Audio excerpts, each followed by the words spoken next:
ನಮಸ್ಕಾರ. ಬೆಳಗಿನ ಸಮಯದಲ್ಲಿ ನಂದು ಒಂದು ಚಿಕ್ಕ ವಿಡಿಯೋದೊಂದಿಗೆ ನಿಮ್ಮೊಂದಿಗೆ ಈಗ ಕ್ಲೈಮೇಟ್ ಸರಿ ಇಲ್ಲ, ಸರಿಯಾದ ಟೈಮಿಗೆ ಮಳೆ ಬರ್ತಿಲ್ಲ, ಸರಿಯಾದ ಟೈಮಿಗೆ ಚಳಿ ಆಗ್ತಾಯಿಲ್ಲ, ಎಲ್ಲ ಕ್ಲೈಮೇಟ್ ವ್ಯತ್ಯಾಸ ಆಗಿದೆ. ಅದರಿಂದ ಈ ಜೂನ್ ಜುಲೈಯಲ್ಲಿ ತುಂಬ ಮಳೆ ಬರಬೇಕಿತ್ತು, ಮಳೆ ಬಂದಿಲ್ಲ. ಆದ ಕಾರಣ ವಾತಾವರಣ ಎಲ್ಲ ಬದಲಾಗಿರೋದ್ರಿಂದ ಎಲ್ಲರಿಗೂ ಶೀತ, ನೆಗಡಿ, ಕೆಮ್ಮು ಮತ್ತು ಅದರೊಂದಿಗೆ ಜ್ವರ ಎಲ್ಲ ವೈರಲ್ಲು ಶುರುವಾಗ್ತಾಯಿದೆ. ಅದಕ್ಕೋಸ್ಕರ ನಾನು ನಿಮಗೊಂದು ರೆಸಿಪಿ ಹೇಳ್ಕೊಡ್ತೀನಿ. ಇದು ನಮ್ಮ ಅನುಭವದಿಂದ ನಾವು ಮಾಡಿರೋದು. ನಾವು ಇದನ್ನು ಮಾಡಿದ್ದು ಯಾವಾಗಲೂ ಮಾಡ್ತೀವಿ ನಾವು, ನಮ್ಮ ಶೀತ, ನೆಗಡಿ, ಕೆಮ್ಮು, ಕೋಲ್ಡ್ ಆದಾಗ.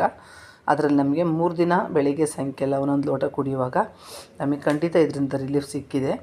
ಇದು ನಾನೀಗ ಅರ್ಧ ಲೀಟ್ರ್ ನೀರಿಗೆ ಇಷ್ಟೆಲ್ಲ ಹಾಕಿ ಮಾಡೋದು.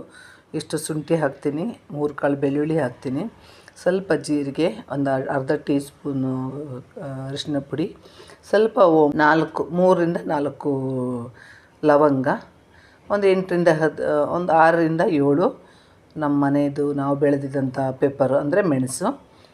ಇದು ಬಜೆ, ಇದು ಜಾಯಿಕಾಯಿ, ಇದು ಬಜೆ, ಇದು ಜಾಯಿಕಾಯಿ. ಜಾಯಿಕಾಯಿನ ಇಷ್ಟು ಜಾಯಿಕಾಯಿ, ಇಷ್ಟು ಬಜೆ, ಇಷ್ಟು ಧನ್ಯ ಹಾಕಿಬಿಟ್ಟು ಕುದಿಸ್ಬೇಕು ಚೆನ್ನಾಗಿ. ಅದು ಅರ್ಧ ಲೀಟ್ರ್ ನೀರು, ಸ್ವಲ್ಪ 1 ಲೋಟದಷ್ಟು ಕಮ್ಮಿ ಆಗೋಷ್ಟು ಕುದಿಸ್ಬೇಕು. ನೋಡಿ ನಾನು ಕುದಿಸ್ತಾ ಇದ್ದೀನಿ ಇವಾಗ. ಇದೆಲ್ಲ ಹಾಕಿ ಕುದಿಸಿ, ಬಿಸಿ ಇದೆ, ಕುದಿಸಿರಿ ಕಲರ್ ಬರುತ್ತೆ. ಅದೆಲ್ಲ ಇಂಗ್ರೀಡಿಯೆಂಟ್ ಇದರಲ್ಲಿದೆ.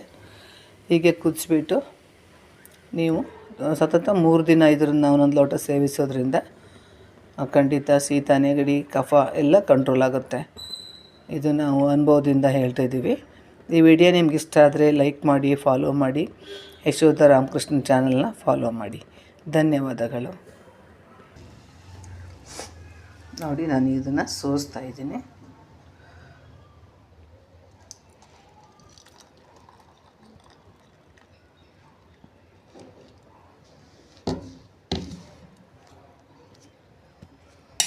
ಇದನ್ನು 3 ದಿನವೂ ಬೆಳಿಗ್ಗೆ ಸಂಜೆ ಬಿಸಿ ಮಾಡಬೇಕು. ಯಾಕೆಂದರೆ ಒಂದು ಟೈಮ್ ಕಾಯಿಸಿ ಹಾಗೆ ಇಟ್ಬಿಟ್ರೆ ಹಾಳಾಗುತ್ತಲ್ವ, ಇದೆಲ್ಲ ಹಾಕಿರ್ತೀವಲ್ವ. ಅದಕ್ಕೆ ಬೆಳಿಗ್ಗೆ ಸಂಜೆ ಬಿಸಿ ಮಾಡಬೇಕು. ಇದ್ರಲ್ಲೊಂದು ಫುಲ್ ಮಾಡಿಕೊಂಡ್ರೆ, ಇದು 1 ಲೀಟ್ರ್ ಪಾತ್ರೆ ಫುಲ್ ಮಾಡಿಕೊಂಡ್ರೆ ನೀವು ಅದನ್ನು 3 ದಿನ ಒಂದೊಂದು ಬೆಳಿಗ್ಗೆ ಸಂಜೆ ಕುಡಿಬೋದು. 2 ವರ್ಷದ ಮೇಲ್ಪಟ್ಟ ಮಕ್ಳಿಗೆ ಕೂಡ ಒಂದೊಂದು ಸ್ಪೂನ್ ಕೊಡ್ಬೋದು ನೀವು. ಒಂದೊಂದು ಸ್ಪೂನು, ಒಂದು 3 ವರ್ಷ ಆದರೆ ಒಂದೊಂದು ಸ್ಪೂನ್ದು ಟೀ ಸ್ಪೂನ್. 2 ವರ್ಷದ ಮೇಲ್ಪಟ್ಟ ಮಕ್ಕಳಿಗೆ ಒಂದೊಂದು ಸ್ಪೂನ್ ಕೊಡ್ಬೋದು. ಇದು ನಾವು ಕೊಟ್ಟಿದ್ದೀವಿ ನಮ್ಮ ಮಕ್ಕಳಿಗೆ.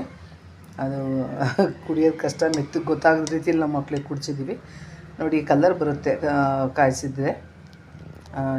ನೋಡಿ ನೀವು ಟ್ರೈ ಮಾಡಿ, ನಾವು ಟ್ರೈ ಮಾಡಿದ್ದೀವಿ, ನೀವು ಟ್ರೈ ಮಾಡಿ.